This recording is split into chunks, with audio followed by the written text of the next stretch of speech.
Hello friends, brainy bright academy YouTube ക്ലാസ്സിലേക്ക് ഏവർക്കും സ്വാഗതം. അപ്പോൾ നമ്മളിന്ന് നോക്കാൻ പോകുന്നത് നാച്ചുറൽ സയൻസിലെ ഒരു ഇമ്പോർട്ടൻറ്റ് ടോപ്പിക്കാണ്. വിള ഗവേഷണ കേന്ദ്രങ്ങളും അവയുടെ ആസ്ഥാനങ്ങൾ, അതുപോലെ തന്നെ കേരളത്തിലെ പ്രധാനപ്പെട്ട വിളകൾ, അവയെ പറ്റിയിട്ടാണ് ഇന്ന് നമ്മൾ പറയുന്നത്. അപ്പോൾ നമുക്ക് ക്ലാസ്സിലേക്ക് കടന്നാലോ. ഫസ്റ്റ് വൺ, കേരള തോട്ടവിള ഗവേഷണ കേന്ദ്രം സ്ഥിതി ചെയ്യുന്നത് എവിടെയാണ്? കാസർഗോഡാണ് തോട്ടവിള ഗവേഷണ കേന്ദ്രം സ്ഥിതി ചെയ്യുന്നത്. നെക്സ്റ്റ്, റബ്ബർ ഇൻസ്റ്റിറ്റ്യൂട്ട് സ്ഥിതി ചെയ്യുന്നത് കോട്ടയത്താണ്.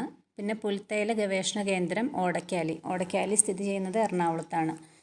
അപ്പോൾ നമ്മൾ പുൽത്തൈലമൊക്കെ ഉപയോഗിക്കുന്നത് ഓടയിലാണെന്ന് ഓർത്താൽ മതി. അപ്പോൾ നമുക്ക് പുൽത്തൈല ഗവേഷണ കേന്ദ്രം ഓടക്കാലിയാണെന്ന് കണക്ട് ചെയ്യാൻ പറ്റും. നെക്സ്റ്റ്, നമ്മുടെ ഏത്തവാഴ ഗവേഷണ കേന്ദ്രം എവിടെയാണ്? ഏത്തവാഴ ഗവേഷണ കേന്ദ്രം കണ്ണാറയിൽ സ്ഥിതി ചെയ്യുന്നു. തൃശ്ശൂർ ജില്ലയിലാണ് കണ്ണാറ. അടുത്തതായി കുരുമുളക് ഗവേഷണ കേന്ദ്രം. കുരുമുളക് ഗവേഷണ കേന്ദ്രം സ്ഥിതി ചെയ്യുന്നത് പന്നിയൂരാണ്. പന്നിയൂർ കണ്ണൂർ ജില്ലയിലാണ് സ്ഥിതി ചെയ്യുന്നത്. നെക്സ്റ്റ്, ഇഞ്ചി ഗവേഷണ കേന്ദ്രം. ഇഞ്ചി ഗവേഷണ കേന്ദ്രം സ്ഥിതി ചെയ്യുന്നത് അമ്പലവയലിലാണ്. അമ്പലവയൽ വയനാട് ജില്ലയിൽ സ്ഥിതി ചെയ്യുന്നു. അമ്പലവയൽ വയനാട്. അപ്പോൾ വയലിൽ നിന്ന് തന്നെ നമുക്ക് വയനാട് നിന്ന് കണക്ട് ചെയ്യാം. അടുത്തതായി കാപ്പി ഗവേഷണ കേന്ദ്രമാണ്. കാപ്പി ഗവേഷണ കേന്ദ്രം ചൂണ്ടൽ, അതും വയനാട് ജില്ലയിൽ തന്നെയാണ്. അപ്പോൾ നമ്മൾ കാപ്പി കുടിക്കുന്നതൊക്കെ ചുണ്ടിൽ വെച്ചിട്ടാണ് കുടിക്കുന്നതെന്ന് ഓർത്താൽ മതി. അപ്പോൾ നമുക്കത് കണക്ട് ചെയ്യാൻ എളുപ്പമുണ്ടാവും. അതുപോലെ തന്നെ കൈതച്ചക്ക ഗവേഷണ കേന്ദ്രം. കൈതച്ചക്ക ഗവേഷണ കേന്ദ്രം വെള്ളാനിക്കര സ്ഥിതി ചെയ്യുന്നു. തൃശ്ശൂർ ജില്ലയിലാണ് വെള്ളാനിക്കര. അടുത്തതായി വരുന്നത് കരിമ്പ് ഗവേഷണ കേന്ദ്രമാണ്. കരിമ്പ് ഗവേഷണ കേന്ദ്രം തിരുവല്ലയാണ്. അടുത്തതായി നെല്ല് ഗവേഷണ കേന്ദ്രം. നെല്ല് ഗവേഷണ കേന്ദ്രം സ്ഥിതി ചെയ്യുന്നത് വൈറ്റില, മങ്കൊമ്പ്, കായംകുളം, പട്ടാമ്പി. ഈ 4 സ്ഥലത്തും നെല്ല് ഗവേഷണ കേന്ദ്രമുണ്ട്. ഏതൊക്കെയാണ്? Vyttila, Mankombu, Kayamkulam, Pattambi. Next, tissue culture ഗവേഷണ കേന്ദ്രം സ്ഥിതി ചെയ്യുന്നത് എവിടെയാണ്? ടിഷ്യൂ കൾച്ചർ ഗവേഷണ കേന്ദ്രം പാലോടാണ് സ്ഥിതി ചെയ്യുന്നത്. പാലോട് തിരുവനന്തപുരത്താണ്. അടുത്ത, Indian Institute of spices research സ്ഥിതി ചെയ്യുന്നത് കോഴിക്കോടാണ്. അതൊക്കെ നമ്മൾ ഒരുപാട് നാൾ മുതൽ തന്നെ കാണുന്നതാണ് ക്വസ്റ്റ്യൻ പേപ്പറുകളിൽ.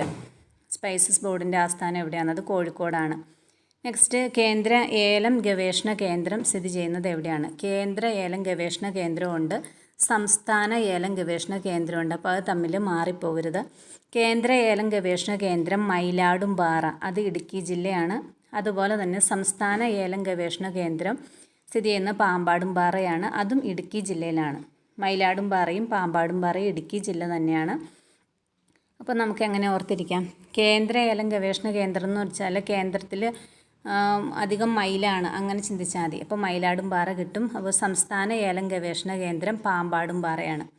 ഈ 2 സ്ഥലവും ഇടുക്കി ജില്ലയിലാണെന്നുള്ള കാര്യം നോട്ട് ചെയ്യുക. നെക്സ്റ്റ്, കേന്ദ്ര കിഴങ്ങുവിള ഗവേഷണ കേന്ദ്രം സ്ഥിതി ചെയ്യുന്നത് എവിടെയാണ്? കിഴങ്ങുവിള ഗവേഷണ കേന്ദ്രം സ്ഥിതി ചെയ്യുന്നത് തിരുവനന്തപുരത്താണ്. കറക്റ്റ് സ്പേസ് പറഞ്ഞ ശ്രീകാര്യം തിരുവനന്തപുരമാണ് കേന്ദ്ര കിഴങ്ങുവിള ഗവേഷണ കേന്ദ്രം. Next, Indian Institute of Sugarcane Research Centre സ്ഥിതി ചെയ്യുന്നത് എവിടെയാണെന്നാണ്? അത് ലഖ്നൗവിലാണ് സ്ഥിതി ചെയ്യുന്നത്. അപ്പോൾ ഇത്രയും പറഞ്ഞ കാര്യങ്ങൾ നമുക്ക് ഒന്നുകൂടെയും പെട്ടെന്നൊന്ന് പറയാം. മെയിനായിട്ടും നമുക്ക് എക്സാമുകളിലൊക്കെ ചോദിച്ചു വരുന്നത് ഒന്ന് ഇമ്പോർട്ടൻ്റ് ആയിട്ടൊന്ന് പറഞ്ഞു പോകാം. ഫസ്റ്റ് വൺ, തോട്ടവിള ഗവേഷണ കേന്ദ്രം സ്ഥിതി ചെയ്യുന്നത് കാസർഗോഡാണ്. Rubber institute Kottayam. അപ്പോൾ ഏറ്റവും കൂടുതൽ റബ്ബർ കോട്ടയത്താണെന്നൊക്കെ നമ്മൾ പഠിക്കുന്നുണ്ട്. അപ്പോൾ നമുക്കറിയാം റബ്ബർ ഇൻസ്റ്റിറ്റ്യൂട്ട് കോട്ടയം. പുൽത്തൈല ഗവേഷണ കേന്ദ്രം ഓടക്കാലിലാണ്. നെക്സ്റ്റ്, ഏത്തവാഴ ഗവേഷണ കേന്ദ്രം കണ്ണാറ, തൃശ്ശൂർ. കുരുമുളക് ഗവേഷണ കേന്ദ്രം പന്നിയൂർ, തൃശ്ശൂർ. ഇഞ്ചി ഗവേഷണ കേന്ദ്രം അമ്പലവയൽ, വയനാട്. കാപ്പി ഗവേഷണ കേന്ദ്രം ചുണ്ടിൽ വെച്ചാണ് നമ്മൾ കാപ്പി കുടിക്കുന്നതെന്ന് പറഞ്ഞു. ചൂണ്ടൽ വയനാട് ജില്ലയിലാണ്. നെക്സ്റ്റ്, കൈതച്ചക്ക ഗവേഷണ കേന്ദ്രം വെള്ളാനിക്കര, അത് തൃശ്ശൂർ. അടുത്തത് കരിമ്പ് ഗവേഷണ കേന്ദ്രം തിരുവല്ല. നെല്ല് ഗവേഷണ കേന്ദ്രം 4 സ്ഥലത്തുണ്ട്. ഈ കഴിഞ്ഞൊരു എക്സാമിന് നെല്ല് ഗവേഷണ കേന്ദ്രം ചോദിച്ചിട്ടുണ്ടായിരുന്നു. വൈറ്റില, മങ്കൊമ്പ്, കായംകുളം, പട്ടാമ്പി. ഇത് 4ഉം നെല്ല് ഗവേഷണ കേന്ദ്രങ്ങളാണ്. നെക്സ്റ്റ്, ടിഷ്യൂ കൾച്ചർ ഗവേഷണ കേന്ദ്രം, അത് പാലോട് തിരുവനന്തപുരത്താണ്. Next, Indian Institute of spices research Kozhikode സ്ഥിതി ചെയ്യുന്നു. കേന്ദ്ര ഏലം ഗവേഷണ കേന്ദ്രം സ്ഥിതി ചെയ്യുന്നത് മയിലാടുംപാറയും. അതുപോലെ തന്നെ സംസ്ഥാന ഏലം ഗവേഷണ കേന്ദ്രം സ്ഥിതി ചെയ്യുന്നത് പാമ്പാടുംപാറ, ഇടുക്കി ജില്ല. ഇവ രണ്ടും ഇടുക്കി ജില്ലയിലാണ്. നെക്സ്റ്റ്, കേന്ദ്ര കിഴങ്ങുവിള ഗവേഷണ കേന്ദ്രം Thiruvananthapuram. Indian Institute of Sugarcane Research സ്ഥിതി ചെയ്യുന്നത് ലഖ്നൗവിലാണ്. അപ്പോൾ ഇത്രയും കാര്യം ക്ലിയർ ആയല്ലോ. അടുത്തത് നമുക്ക് കുറച്ച് കാർഷിക വികസന ബോർഡുകളും കോർപ്പറേഷനും അവയുടെ ആസ്ഥാനങ്ങളും ഒന്ന് പരിചയപ്പെടാം. നാളികേര വികസന ബോർഡ് എവിടെയാണ് സ്ഥിതി ചെയ്യുന്നത്? അതൊക്കെ എല്ലാവർക്കും തന്നെ അറിയാമായിരിക്കും. നാളികേര വികസന ബോർഡ് സ്ഥിതി ചെയ്യുന്നത് കൊച്ചിയിലാണ്. നാളികേര വികസന കോർപ്പറേഷൻ എവിടെയാണ് സ്ഥിതി ചെയ്യുന്നതെന്ന് ചോദിച്ചാൽ അത് കോഴിക്കോടാണ് സ്ഥിതി ചെയ്യുന്നത്. അപ്പോൾ തമ്മിൽ മാറിപ്പോകരുത്. നാളികേര വികസന ബോർഡ് കൊച്ചിയും നാളികേര വികസന കോർപ്പറേഷൻ കോഴിക്കോടുമാണ്. കേര ഫെഡ് സ്ഥിതി ചെയ്യുന്നത് തിരുവനന്തപുരത്താണ്. കേരള ലാൻഡ് ഡെവലപ്മെൻറ്റ് കോർപ്പറേഷൻ സ്ഥിതി ചെയ്യുന്നത് തൃശ്ശൂരാണ്. കേരള ലാൻഡ് ഡെവലപ്മെൻറ്റ് കോർപ്പറേഷൻ സ്ഥിതി ചെയ്യുന്നത് തൃശ്ശൂരിലാണ്. കേരള സ്പൈസസ് ബോർഡ് സ്ഥിതി ചെയ്യുന്നത് കൊച്ചിയിലാണ്. റബ്ബർ ബോർഡ് എവിടെയാണ്? നമ്മൾ തൊട്ട് മുമ്പ് പറഞ്ഞായിരുന്നു. റബ്ബർ കൂടുതലുള്ള കോട്ടയത്തൊക്കെയാണ് നമ്മൾ പഠിച്ചിട്ടുണ്ടായിരുന്നത്. അപ്പോൾ റബ്ബർ ബോർഡ് സ്ഥിതി ചെയ്യുന്നത് കോട്ടയമാണ്. ആഗ്രോ മെഷീനറി കോർപ്പറേഷൻ സ്ഥിതി ചെയ്യുന്നത് അത്താണിയാണ്. അത്താണി എറണാകുളമാണ്. ഇതൊന്നും അധികം ചോദിച്ച് കണ്ടിട്ടില്ല. നമ്മുടെ നാളികേര വികസന ബോർഡ്, നാളികേര വികസന കോർപ്പറേഷനൊക്കെയാണ് നമുക്ക് എപ്പോഴും ചോദിച്ച് കാണാറ്. കേര ഫെഡൊക്കെ ചോദിച്ച് കാണുന്നുണ്ട്. നെക്സ്റ്റ്, കേരള സംസ്ഥാന ബയോഡൈവേഴ്സിറ്റി ബോർഡ് സ്ഥിതി ചെയ്യുന്നത് തിരുവനന്തപുരത്താണ്. കേരള സംസ്ഥാന ബയോഡൈവേഴ്സിറ്റി ബോർഡ് സ്ഥിതി ചെയ്യുന്നത് എവിടെയാണ്? അത് തിരുവനന്തപുരത്താണ് സ്ഥിതി ചെയ്യുന്നത്. അപ്പം നമുക്ക് ഒന്നുകൂടി ഒന്ന് പറയാം. നാളികേര വികസന ബോർഡ് സ്ഥിതി ചെയ്യുന്നത് കൊച്ചിയിലാണ്. നാളികേര വികസന കോർപ്പറേഷൻ ആകുമ്പോൾ അത് കോഴിക്കോട്. കേര ഫെഡ് സ്ഥിതി ചെയ്യുന്നത് തിരുവനന്തപുരത്താണ്.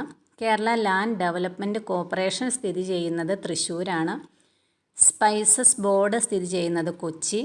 Rubber board Kottayam. Agro machinery corporation Athani Ernakulam. Machinery കോർപ്പറേഷനൊന്നും അധികം ചോദിച്ചിട്ടില്ല, എന്നാലും ഒന്ന് നോട്ട് ചെയ്ത് വെച്ചേക്കുക. ആഗ്രോ മെഷീനറി കോർപ്പറേഷൻ സ്ഥിതി ചെയ്യുന്നത് അത്താണി എറണാകുളമാണ്. കേരള സംസ്ഥാന ബയോഡൈവേഴ്സിറ്റി ബോർഡ് സ്ഥിതി ചെയ്യുന്നത് തിരുവനന്തപുരമാണ്.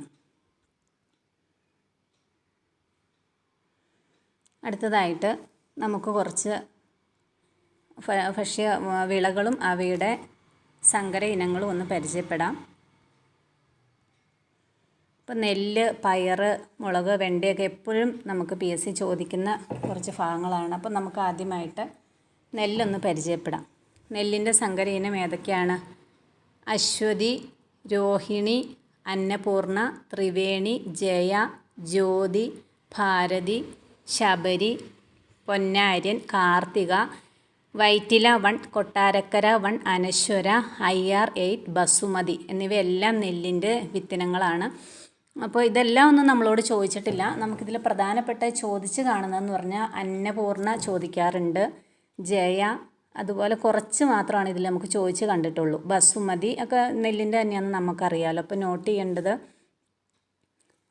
അന്നപൂർണ, ത്രിവേണി, ജയ, ജ്യോതി, ബസുമതി, അനശ്വര, IR8 ഇവയൊക്കെ ഒന്ന് നോട്ട് ചെയ്ത് വയ്ക്കുക. നെല്ലിൻ്റെ ഇനങ്ങളാണ്. നെക്സ്റ്റ്, പയർ നോക്കാം. പയറിൻ്റെ സങ്കര ഇനങ്ങളാണ് ഭാഗ്യലക്ഷ്മി, വരുൺ, കനകമണി, അർക്കഗിരി, ശാരിക, മാലിക, ലോല എന്നിവ. അപ്പോൾ പയർ നമുക്ക് എപ്പോഴും ചോദിക്കുന്നതാണ്. ഇത് മുഴുവനൊന്നും പഠിക്കേണ്ട, ഇതിൽ നമുക്ക് ഇമ്പോർട്ടൻ്റ് ആയിട്ടുള്ളത് പറയാം. ഭാഗ്യലക്ഷ്മി, മാലിക, ലോല, അർക്കഗരിമ ഇത്രയൊക്കെയാണ് നമ്മളോട് ഇതുവരെയും ചോദിച്ചിട്ടുള്ളൂ. അപ്പോൾ പയർ നോട്ട് ചെയ്യുക. നെക്സ്റ്റ് നമുക്ക് മുളക് നോക്കാം. മുളകൊക്കെ എപ്പോഴും ചോദിക്കുന്നുണ്ട്. മുളകിൻ്റെ അധികം ചോദിച്ച് കാണുന്നത് ഉജ്ജ്വല, ജ്വാലാമുഖി ഇവയൊക്കെയാണ് അധികം ചോദിക്കുന്നത്. അപ്പോൾ ജ്വാലാസഖി, അനുഗ്രഹ ഇവ 4 മുളകിൻ്റെയാണ്.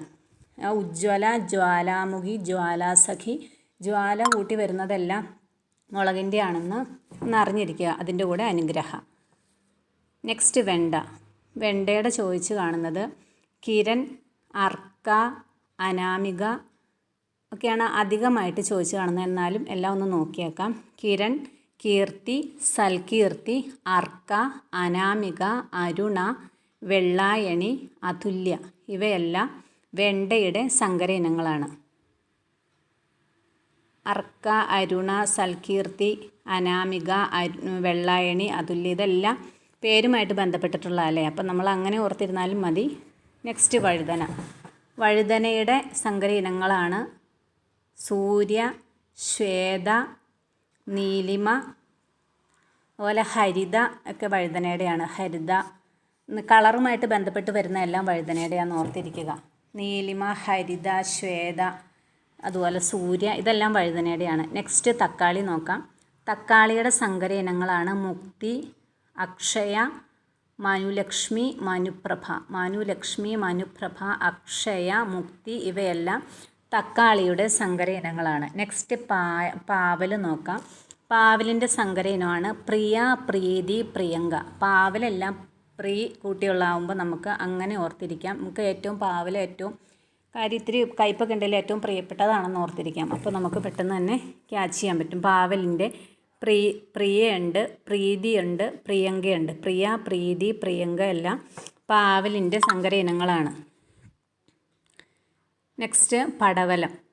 പടവലത്തിൻ്റെയാണ് കൗമുദി, ബേബി, ഹരിതശ്രീ എന്നത് 3 പടവലം ഒന്നും ഇതുവരെ അധികം ചോദിച്ചിട്ടില്ല. നമുക്ക് ആദ്യം ചോദിക്കുന്നത് നെല്ല്, പയർ, വെണ്ട, വഴുതന, തക്കാളി അതൊക്കെയാണ് കൂടുതലായും ചോദിച്ചു കാണുന്നത്. പിന്നെ നമുക്ക് എല്ലാത്തിൻ്റെയും ഒന്ന് വെറുതെ നോക്കിയേക്കാം. വെള്ളരി, സൗഭാഗ്യ, അരുണിമ, മുടിക്കോട്, വിശാൻ ഇവയാണ് വെള്ളരിയുടെ സങ്കര ഇനങ്ങൾ. പിന്നെ അടുത്തതാണ് ചേന. ചേനയുടെ സങ്കര ഇനമാണ് ശ്രീ പത്മം, ശ്രീ രശ്മി, അരുൺ, രേണുശ്രീ, കൃഷ്ണശ്രീ.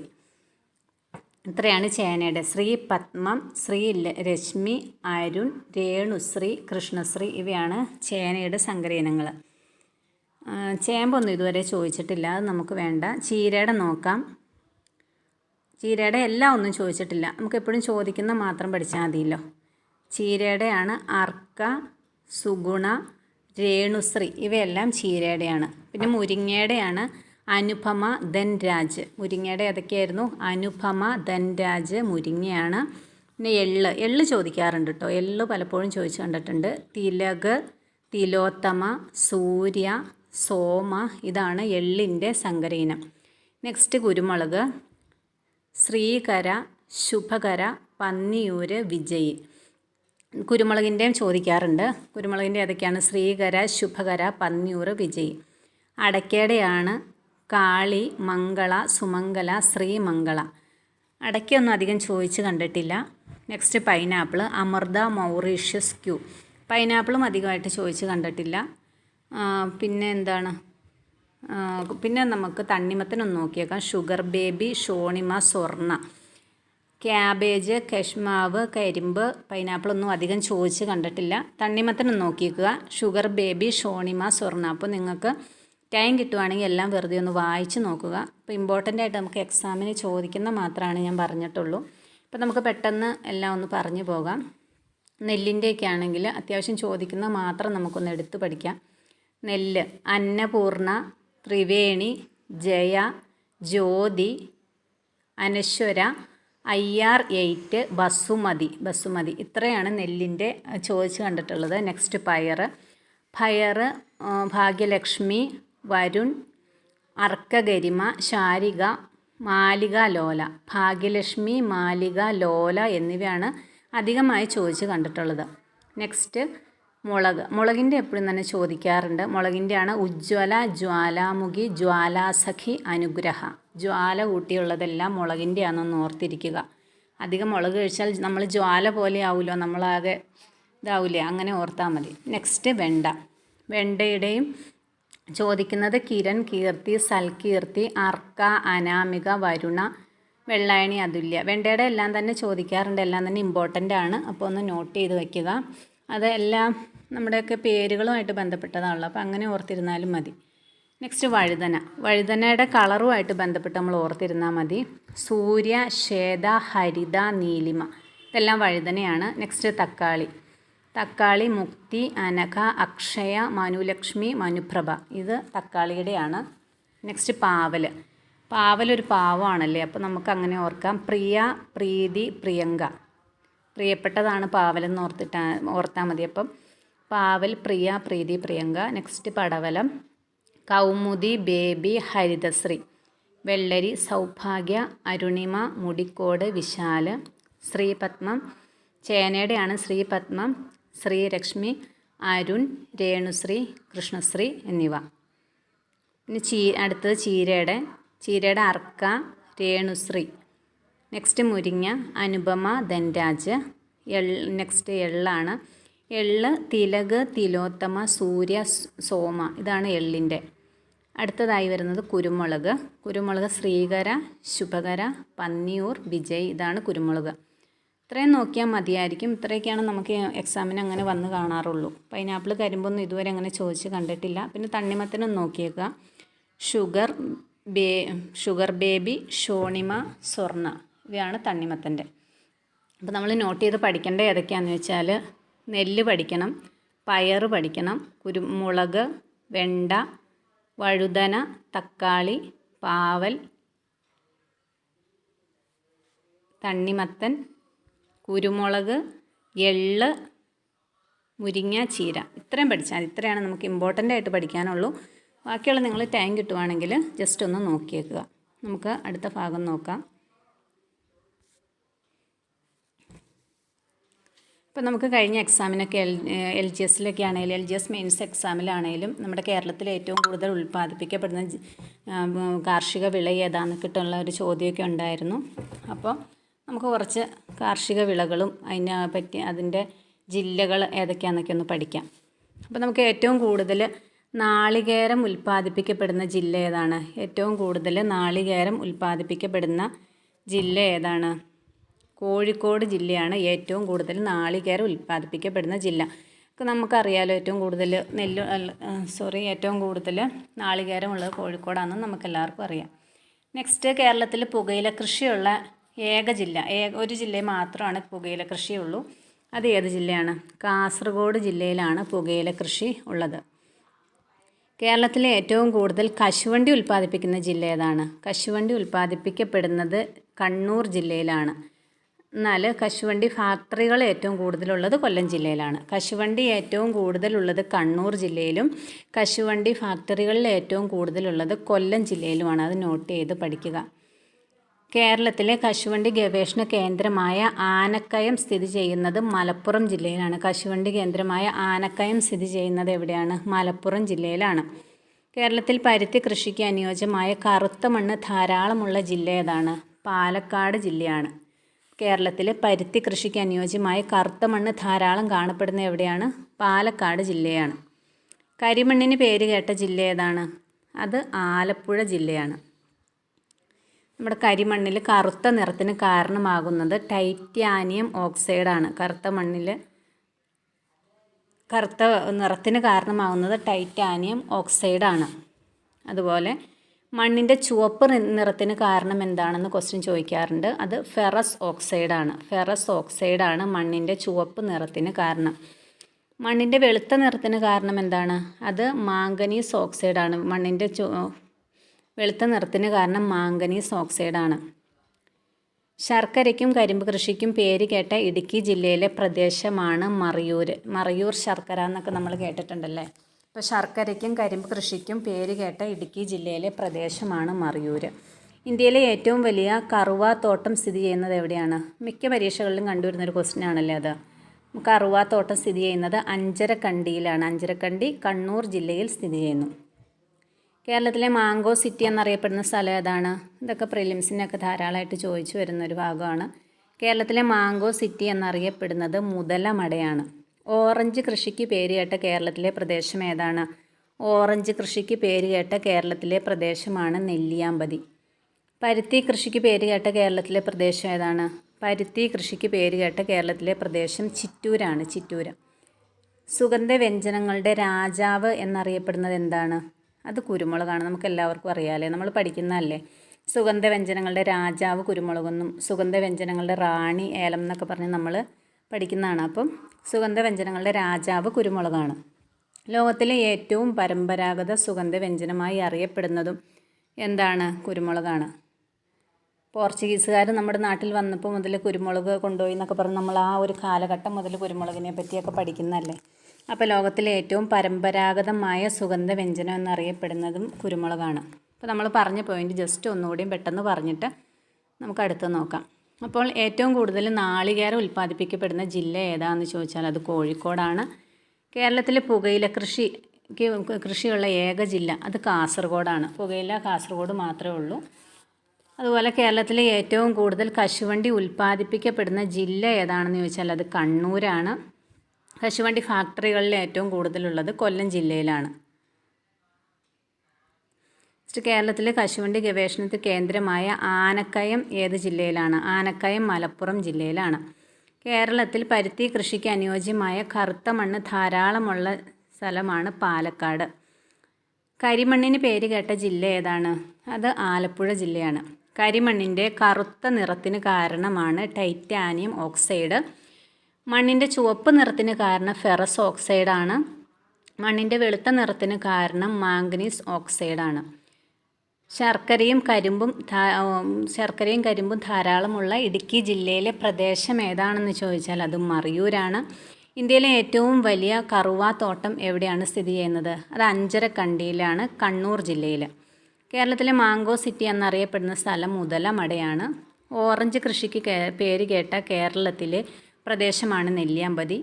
അതുപോലെ പരുത്തി കൃഷിക്ക് പേര് കേട്ട കേരളത്തിലെ പ്രദേശം ചിറ്റൂരാണ്. സുഗന്ധ വ്യഞ്ജനങ്ങളുടെ രാജാവ് എന്നറിയപ്പെടുന്നത് കുരുമുളകാണ്. ലോകത്തിലെ ഏറ്റവും പരമ്പരാഗതമായ സുഗന്ധ വ്യഞ്ജനമാണ് കുരുമുളക്. നെക്സ്റ്റ്,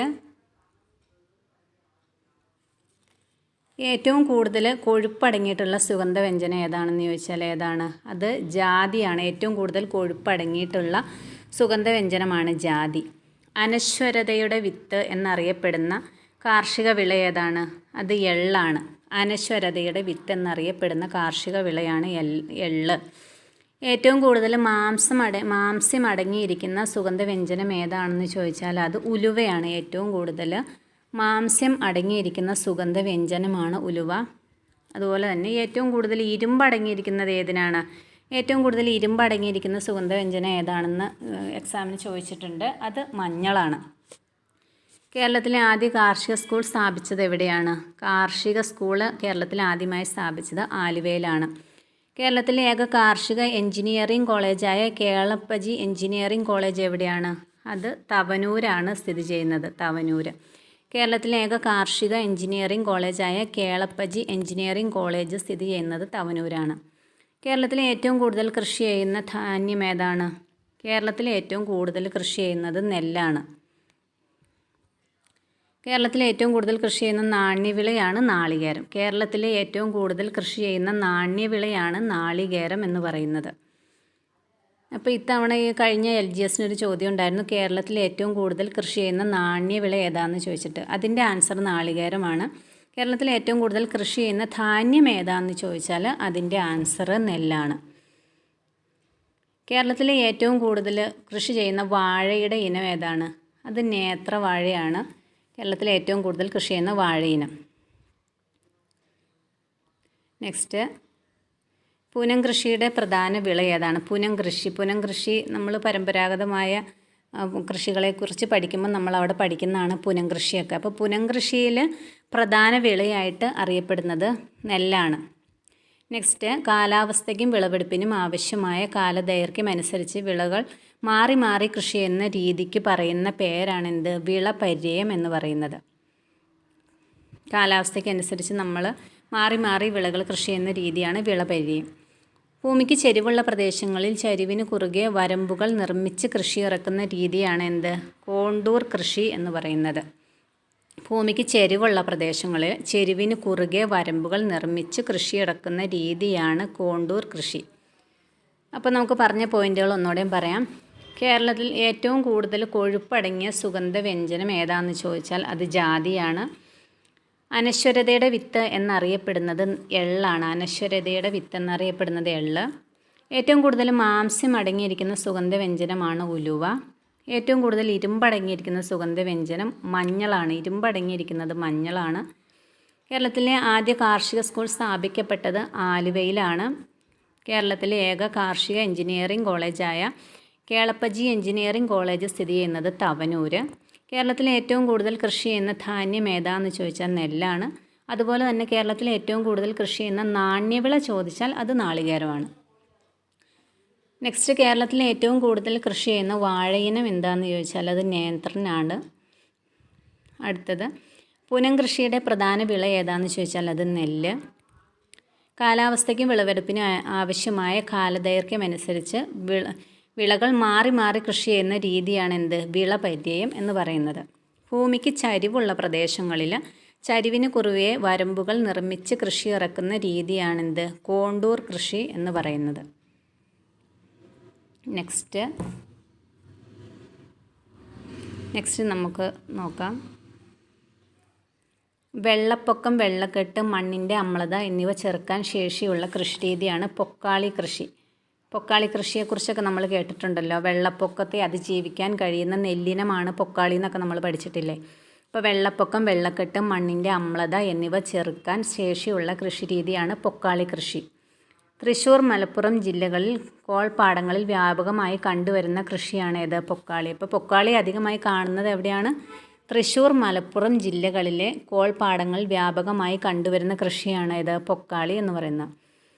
പൊക്കാളി കൃഷി വിള ഏതാണ്? പൊക്കാളിയുടെ വിള ഏതാണെന്ന് ചോദിച്ചാൽ അത് നെല്ലാണ്, ഞാൻ പറഞ്ഞല്ലോ. അപ്പോൾ വെള്ളപ്പൊക്കത്തെ അതിജീവിക്കാൻ കഴിവുള്ള ഒരു നെല്ലിനമാണ് പൊക്കാളി. പൊക്കാളി കൃഷി കൂടുതലായി കാണുന്നത് തൃശ്ശൂർ, മലപ്പുറം ജില്ലകളിലാണ്. മണ്ണില്ലാതെ ആവശ്യമായ പോഷക ലായനിയിൽ സസ്യങ്ങളെ വളർത്തിയെടുക്കുന്ന രീതിക്ക് പറയുന്ന പേരെന്താണ്? അതാണ് ഹൈഡ്രോപോണിക്സ് എന്ന് പറയുന്നത്. മണ്ണില്ലാതെ ആവശ്യമായ പോഷക ലായനിയിലാണ് സസ്യങ്ങളെ വളർത്തിയെടുക്കുന്ന രീതിയാണ് ഹൈഡ്രോപോണിക്സ് എന്ന് പറയുന്നത്.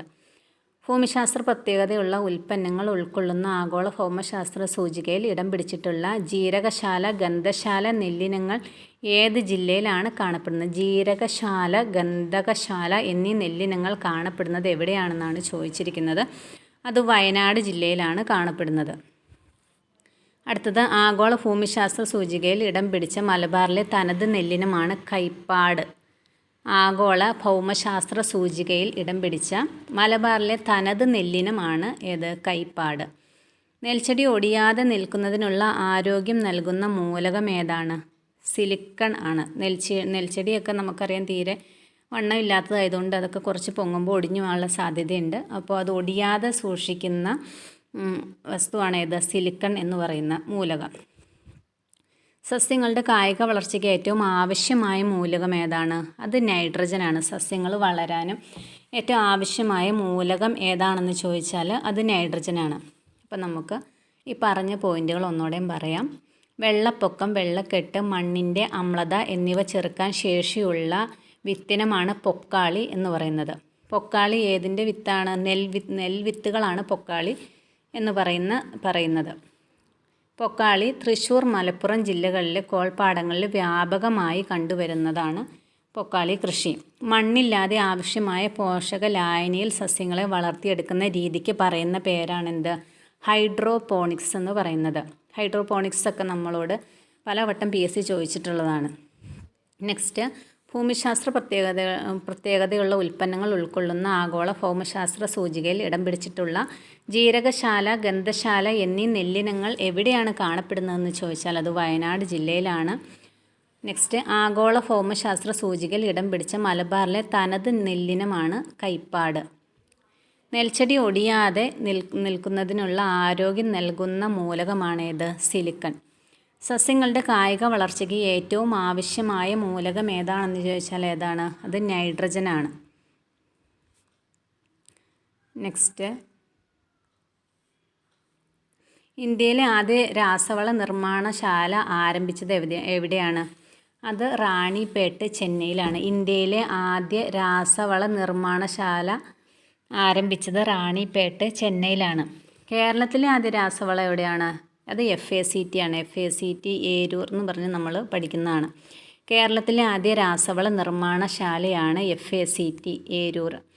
രാസവളമായി ഉപയോഗിക്കുന്ന മ്യൂരിയേറ്റ് ഓഫ് പൊട്ടാഷ് രാസപരമായി എന്താണെന്ന് ചോദിച്ചാൽ അത് പൊട്ടാസ്യം ക്ലോറൈഡ് ആണ്. രാസവളമായി ഉപയോഗിക്കുന്ന വസ്തുവാണ് മ്യൂരിയേറ്റ് ഓഫ് പൊട്ടാഷ്. അത് രാസപരമായി എന്താണെന്ന് ചോദിച്ചാൽ പൊട്ടാസ്യം ക്ലോറൈഡ് ആണ്. താഴെ തന്നിരിക്കുന്നവയിൽ ജൈവ കീടനാശിനികൾ ഏതൊക്കെയാണെന്ന് ചോദിച്ചാൽ പുകയിലയുണ്ട്, കരിയാത്ത് എമൽഷനുണ്ട്, വേപ്പിൻ പിണ്ണാക്കുണ്ട്. ഇവയെല്ലാം ജൈവ കീടനാശിനികളാണ്. ഏതൊക്കെയാണ് ജൈവ കീടനാശിനികൾ? പുകയില കഷായമുണ്ട്, കിരിയാത്ത് എമൽഷനുണ്ട്, വേപ്പിൻ പിണ്ണാക്കുണ്ട്. ഇവയെല്ലാം ജൈവ കീടനാശിനികളാണ്. താഴെ പറയുന്നവരിൽ മൽബറി കൃഷി അറിയപ്പെടുന്നത് എങ്ങനെയാണ്? മൽബറി കൃഷി അറിയപ്പെടുന്നത് എങ്ങനെയാണ്? മോറി കൾച്ചർ എന്നാണ് മൽബറി കൃഷി അറിയപ്പെടുന്നത്. അതുപോലെ തന്നെ പച്ചക്കറി കൃഷി അറിയപ്പെടുന്ന എന്താണ്? പച്ചക്കറി കൃഷി അറിയപ്പെടുന്ന പേരാണ് ഒലേറി കൾച്ചർ. പച്ചക്കറി കൃഷി അറിയപ്പെടുന്ന പേരെന്താണ്? ഒലേറി കൾച്ചർ. അപ്പോൾ നമുക്ക് ഈ പറഞ്ഞ പോയിന്റുകൾ ഒന്നുകൂടി നോക്കാം. ഇന്ത്യയിലെ ആദ്യ രാസവള നിർമ്മാണശാല ആരംഭിക്കുന്നത് എവിടെയാണ്? അത് റാണിപേട്ട്, ചെന്നൈയിലാണ്. കേരളത്തിലെ ആദ്യ രാസവള നിർമ്മാണശാല എവിടെയാണ്? അത് FACT ഏരൂർ. നെക്സ്റ്റ്, രാസവളമായി ഉപയോഗിക്കുന്ന മ്യൂരിയേറ്റ് ഓഫ് പൊട്ടാഷ് രാസപരമായി എന്താണ്? അത് പൊട്ടാസ്യം ക്ലോറൈഡ് ആണ്. നെക്സ്റ്റ്, ജൈവ കീടനാശിനികൾ ഏതൊക്കെയാണെന്ന് ചോദിച്ചാൽ പുകയില കഷായം ജൈവ കീടനാശിനിയാണ്. കിരിയാത്ത എമൽഷനുണ്ട്, വേപ്പിൻ പിണ്ണാക്കുണ്ട്. ഇവയെല്ലാം ജൈവ കീടനാശിനികളാണ്. ഇവയെല്ലാം നമുക്ക് സിമ്പിൾ പോയിന്റുകളാണെന്ന് തോന്നിയാലും പരീക്ഷയ്ക്ക് ഇരിക്കുമ്പോൾ നമുക്ക് ഡൗട്ട് വരാൻ ചാൻസ് ഉണ്ട്. അപ്പം ശ്രദ്ധിച്ച് പഠിക്കുക. അതുപോലെ മൽബറി കൃഷി അറിയപ്പെടുന്ന പേരെന്താണ്? മൽബറി കൃഷി മോറി കൾച്ചർ. മൽബറി മോറി, അത് കണക്ട് ചെയ്ത് പഠിക്കുക. പച്ചക്കറി കൃഷി അറിയപ്പെടുന്നത് എന്താണ്? പച്ചക്കറി കൃഷി അറിയപ്പെടുന്നതാണ് ഒലേറി കൾച്ചർ. അടുത്തത്, സസ്യങ്ങൾ ഫോസ്ഫറസ് വളം ലഭ്യമാക്കുന്നതിന് സഹായിക്കുന്ന കുമിൾ വിഭാഗം ഏതാണ്? മൈക്കോറൈസ എന്നറിയപ്പെടുന്നവയാണ് കുമിൾ വിഭാഗം. സസ്യങ്ങൾക്ക് ഫോസ്ഫറസ് വളം ലഭ്യമാക്കുന്നതിന് സഹായിക്കുന്ന കുമിൾ വിഭാഗമാണിത്, മൈക്കോറൈസ. അടുത്തതായി, ജീവാണുവളമായി ഉപയോഗിക്കുന്ന ജലസസ്യമാണ് അസോള. ജീവാണുവളമായി ഉപയോഗിക്കുന്ന ജലസസ്യം ഏതാണ്? അത് അസോളയാണ്.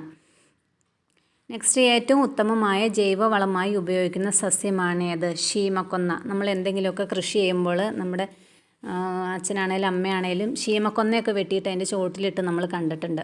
അപ്പോൾ ഏറ്റവും ഉത്തമമായ ജൈവവളമായി ഉപയോഗിക്കുന്ന സസ്യം ഏതാണ്? അത് ശീമക്കൊന്നയാണ്. നെക്സ്റ്റ്, മണ്ണിര വളർത്തൽ അറിയപ്പെടുന്നത് എന്ത് പേരിലാണ്? വേമി കൾച്ചർ എന്ന പേരിലാണ് മണ്ണിര വളർത്തൽ അറിയപ്പെടുന്നത്. അല്ലെങ്കിൽ കമ്പോസ്റ്റ് നിർമ്മാണം എന്നും പറയുന്നുണ്ട്. മണ്ണിര വളർത്തലിനെ കമ്പോസ്റ്റ് നിർമ്മാണം എന്നും പറയുന്നുണ്ട്. ഇതെന്താണ്? വേമി കൾച്ചർ എന്നറിയപ്പെടുന്നു. ശാസ്ത്രീയമായി മുയൽ വളർത്തുന്നതിന് പറയുന്ന പേരെന്താണ്? ശാസ്ത്രീയമായി മുയൽ വളർത്തുന്നതിന് പറയുന്ന പേരാണ് ക്യൂണി കൾച്ചർ. നെക്സ്റ്റ്, ഷഡ്പദങ്ങൾ വഴിയുള്ള പരാഗണം അറിയപ്പെടുന്നത് ഏതു പേരിലാണ്? എൻഡമോഫിലി എന്നാണ്. ഷഡ്പദങ്ങൾ വഴിയുള്ള പരാഗണം അറിയപ്പെടുന്നതാണ് എൻഡമോഫിലി. അപ്പോൾ നമുക്ക് പറഞ്ഞ പോയിന്റുകൾ ഒന്നുകൂടെ പറയാം. സസ്യങ്ങൾക്ക് ഫോസ്ഫറസ് വളം ലഭ്യമാക്കുന്നതിന് സഹായിക്കുന്ന കുമിൾ വിഭാഗമാണ് മൈക്കോറൈസ എന്ന് പറയുന്നത്. ജീവാണുവളമായി ഉപയോഗിക്കുന്ന ജലസസ്യം ഏതാണെന്ന് ചോദിച്ചാൽ അത് അസോളയാണ്. അതുപോലെ തന്നെ നമ്മൾ ഏറ്റവും ഉത്തമമായ ജൈവവളമായി ഉപയോഗിക്കുന്ന സസ്യം ഏതാണെന്ന് ചോദിച്ചാൽ അത് ശീമക്കൊന്നയാണ്. നമ്മൾ മണ്ണിര വളർത്തലിനും അല്ലെങ്കിൽ കമ്പോസ്റ്റ് നിർമ്മാണത്തിന് പറയുന്ന പേരാണ് വേമി കൾച്ചർ. ശാസ്ത്രീയമായി മുയൽ വളർത്തലിന് പറയുന്ന പേരാണ് ക്യൂണി കൾച്ചർ. ഷഡ്പദങ്ങൾ വഴിയുള്ള പരാഗണത്തിൻ്റെ പേരാണ് എൻഡമോഫിലി. എന്തായിരുന്നു ഷഡ്പദങ്ങൾ വഴിയുള്ള പരാഗണത്തിൻ്റെ പേര്? എൻഡമോഫിലി എന്നായിരുന്നു ഷഡ്പദങ്ങൾ വഴിയുള്ള പരാഗണത്തിൻ്റെ പേര്. നെക്സ്റ്റ്, കാറ്റ് വഴിയുള്ള പരാഗണത്തിന് പറയുന്ന പേരെന്താണ്? കാറ്റ് വഴിയുള്ള പരാഗണത്തിൻ്റെ പേരാണ് അനിമോഫിലി. അനിമോഫിലി എന്നാണ് കാറ്റ് വഴിയുള്ള പരാഗണത്തിന് പറയുന്ന പേര്. മഴവെള്ളത്തിലൂടെ പരാഗണം നടത്തുന്ന സസ്യം ഏതാണ്? മഴവെള്ളത്തിലൂടെ പരാഗണം നടത്തുന്ന സസ്യമാണ് കുരുമുളക്. LGS പോലുള്ള പരീക്ഷകൾക്കൊക്കെ ചോദിക്കാറുണ്ട് മഴവെള്ളം വഴി അതുപോലെ കാറ്റ് വഴിയൊക്കെ പരാഗണം നടത്തുന്ന സസ്യങ്ങൾ ഏതൊക്കെയാണ്. അപ്പോൾ അതൊക്കെ നോട്ട് ചെയ്ത് പഠിക്കുക. ഇമ്പോർട്ടൻ്റ് പോയിന്റുകളാണ്. മഴവെള്ളത്തിലൂടെ പരാഗണം നടത്തുന്ന സസ്യമാണ് കുരുമുളക്. തേനീച്ച വഴി മാത്രം പരാഗണം നടത്തുന്ന ഒരു സസ്യമുണ്ട്. അത് ഏതാണ്? അത് സൂര്യകാന്തിയാണ്. തേനീച്ച വഴി മാത്രം പരാഗണം നടത്തുന്ന സസ്യമാണ് സൂര്യകാന്തി. കൃത്രിമ പരാഗണത്തിലൂടെ മാത്രം കഴിയുന്ന സസ്യമാണ് വാനില. കൃത്രിമമായി പരാഗണം ചെയ്യുന്ന ഒരു സസ്യമാണ് എന്ത്? വാനില.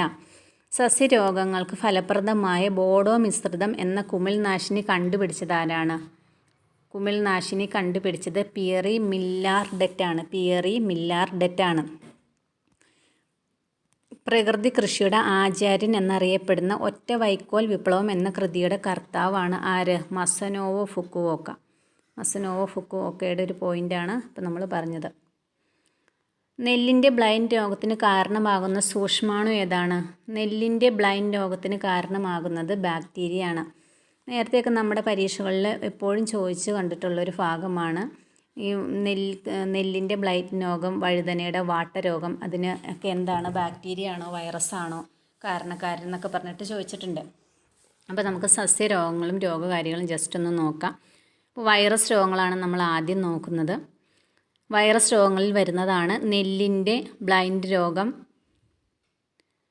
ചെറുനാരയിലെ സിട്രസ് കാങ്കൽ, വാഴയുടെ കൂമ്പടപ്പ്, തെങ്ങിൻ്റെ മണ്ടരി, പുകയിലയിലെ മൊസൈക്ക് രോഗം. അടുത്തതാണ് ഫംഗസ് രോഗങ്ങൾ. ഫംഗസ് രോഗങ്ങൾ ഏതൊക്കെയാണ്? കവുങ്ങിൻ്റെ മഹാളി രോഗം, പച്ചക്കറിയുടെ വാട്ടരോഗം, ഗോതമ്പിൻ്റെ റസ്റ്റ് രോഗം, തെങ്ങിൻ്റെ ചെന്നീരൊലിപ്പ്, കരിമ്പിൻ്റെ ചെൻചീയൽ, കുരുമുളകിൻ്റെ ദ്രുതവാട്ടം. അപ്പോൾ നമുക്കിപ്പോൾ പറഞ്ഞ ഭാഗങ്ങൾ ഒന്നുകൂടി പറയാം. കാറ്റ് വഴിയുള്ള പരാഗണത്തിന് പറയുന്ന പേരെന്താണ്? കാറ്റ് വഴിയുള്ള പരാഗണമാണ് അനിമോഫിലി എന്നറിയപ്പെടുന്നത്. മഴവെള്ളത്തിലൂടെ പരാഗണം നടത്തുന്ന സസ്യമാണ് ഇത്, കുരുമുളക്. തേനീച്ച വഴി മാത്രം പരാഗണം നടത്തുന്ന സസ്യമാണ് സൂര്യകാന്തി. കൃത്രിമ പരാഗണത്തിന് മാത്രം കഴിയുന്ന ഒരു സസ്യം ഏതാണെന്ന് ചോദിച്ചാൽ വാനിലയാണ്. സസ്യരോഗങ്ങൾക്ക് ഫലപ്രദമായ ബോഡോ മിശ്രിതം എന്ന കുമിൾനാശിനി കണ്ടുപിടിച്ചത് പിയറി മില്ലാർഡെറ്റ്. അതുപോലെ സസ്യരോഗങ്ങൾ, രോഗകാരികൾ. വൈറസ് രോഗങ്ങളാണ് നെല്ലിൻ്റെ ബ്ലൈൻഡ് രോഗം, ചെറുനാരങ്ങയിലെ സിട്രസ് കാങ്കർ, വാഴയിലെ കൂമ്പടപ്പ്, നെല്ലിൻ്റെ മണ്ടരി, പുകയിലയിലെ മൊസൈക്ക് രോഗം. ഫംഗസ് രോഗങ്ങളാണ് കവുങ്ങിൻ്റെ മഹാളി രോഗം, പച്ചക്കറിയുടെ വാട്ടരോഗം, ഗോതമ്പിൻ്റെ റസ്റ്റ് രോഗം, തെങ്ങിൻ്റെ ചെന്നീരൊലിപ്പ്, കരിമ്പിൻ്റെ ചെൻചീയൽ, കുരുമുളകിൻ്റെ ദ്രുതവാട്ടം. അപ്പോൾ ഇന്ന് ഇത്രയേ ഉള്ളൂ. അപ്പോൾ എല്ലാവർക്കും ക്ലാസ്സുകൾ ഇഷ്ടപ്പെടുന്നുണ്ടെന്ന് വിചാരിക്കുന്നു. ഇഷ്ടപ്പെടുകയാണെങ്കിൽ ദയവായി ലൈക്ക് ചെയ്യുക, ഷെയർ ചെയ്യുക, സബ്സ്ക്രൈബ് ചെയ്യുക. ഇനിയും അടുത്ത ക്ലാസ്സുമായി കാണാം. Okay, thank you.